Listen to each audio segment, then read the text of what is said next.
Hello everyone, welcome to my channel and this first video I made here. I will say first that English is not my native language, but I still hope you can understand me. Anyway, what do I want to talk about in this very first episode? Well, if you aren't familiar with my Twitter account, I recently posted a tweet that goes like this. If you have to pretend that you are nice, then it's more likely you aren't nice. This was a response to a tweet from a popular Twitter account known as Incel Pickup Lines, an account that shares how incels and similar individuals try to reach to women and fail miserable in doing so. The reasons for that may differ on case by case, but the results overall are pretty much the same. I consider myself an incel, and I will explain myself in a further episode about this. But the thing that calls my attention is the shared belief among many men, whether they are incels or not, that just because you pretend to be nice, that means you are going to get some reward in return from females. The issue behind this has been called nice guy syndrome, which basically means that you behave in an acceptable way in front of others, in this case with women, in order to gain something in return.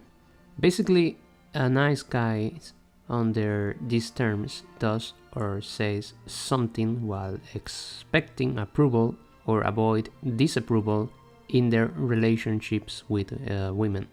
This is not to say that there aren't men or women that are authentically kind, but for these quote-unquote nice men, an interaction with a woman is evaluated or filtered with some kind of reward system. Therefore, if I open the door for her, greet her, be respectful, what a quote-unquote nice guy is actually doing is accumulating tokens that will eventually allow him to have sex with a woman, which is usually their ultimate goal, because in many instances these guys don't actually want a meaningful relationship. They just want a hole so they can come inside of it, to put it bluntly. We can say that is all an act. They aren't authentic. They are just pretending to be something they aren't, which means they also have to do a great effort to hide their perceived flaws and mistakes, since they believe that if they don't hide these things, the others will get mad at them and shame them for that.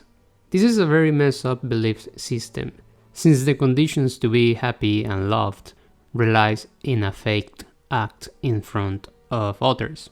What is amazing about this phenomenon is that most quote-unquote nice guys seem to be unaware that they are quote-unquote nice guys.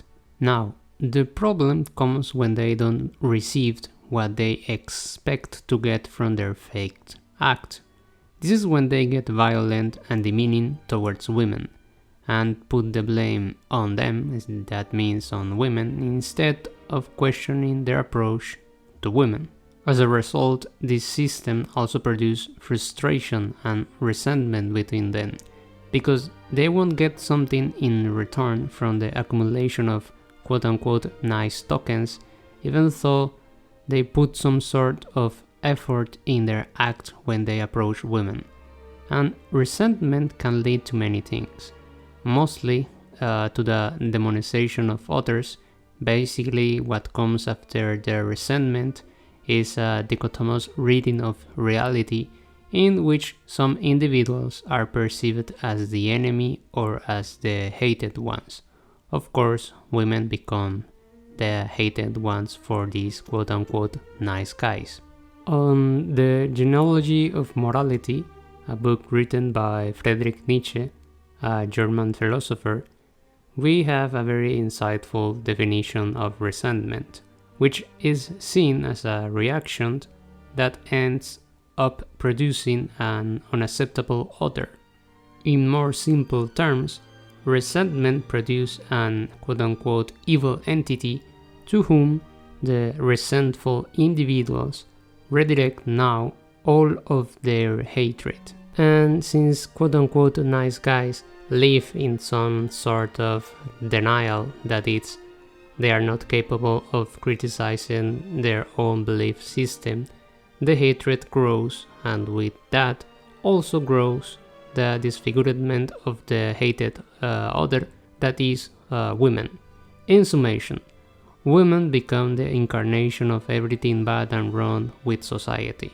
And if this isn't bad enough, following Nietzsche's thought, resentment also creates a very absurd dichotomy, because if the adversary, the hated one, is perceived as the enemy, the one that is wrong and vicious, that will mean that the quote-unquote nice guys are in opposition the virtuous ones. Basically, I am a decent human being because women are so bad and horrible. It's not that I am good by the merit of my own actions, that is, by being authentic and doing good things while not expecting to get something in return. I ask now, what would it be the basis of the quote-unquote nice guy belief system? I believe it is consequentialism. According to this theory, the moral rightness of acts depends only on the consequences of that act or of something related to that act, such as the motive behind the act.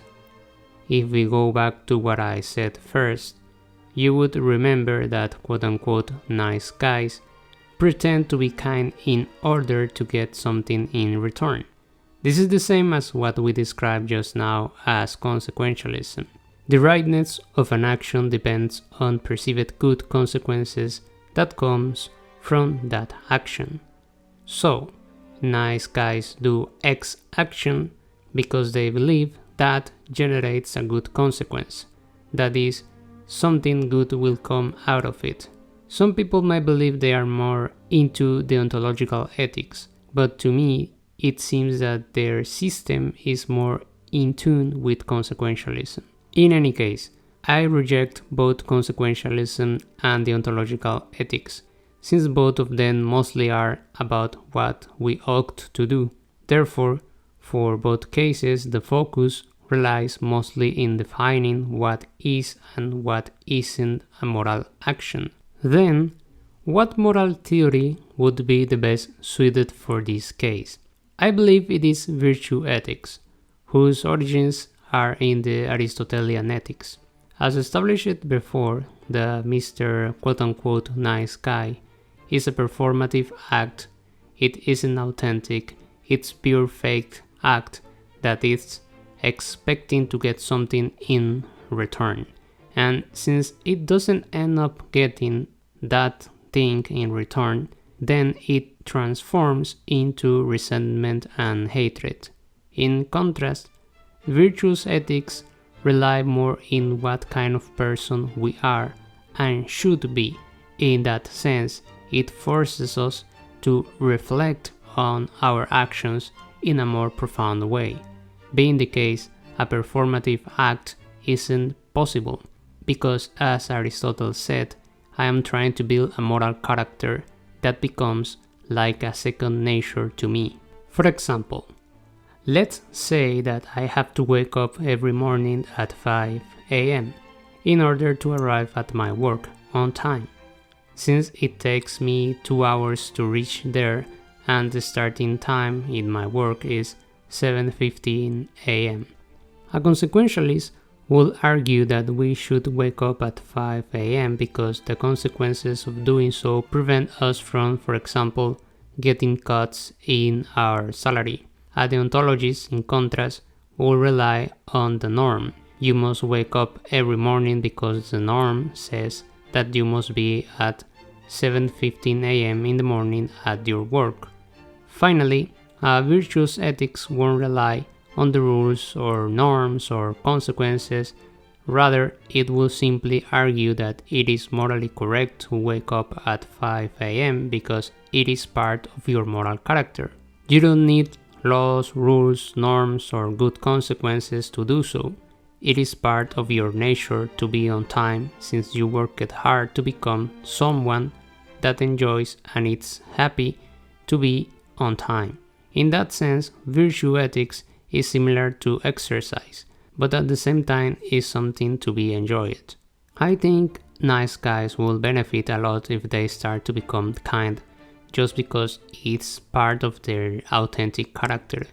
If they stop relying on that absurd reward system, their frustration will diminish and they will be happier. And finally, they should ask themselves this: do they truly want a relationship or just a cum bucket? It's amazing that this has to be said, but women aren't trophies, sexual objects, or anything like that.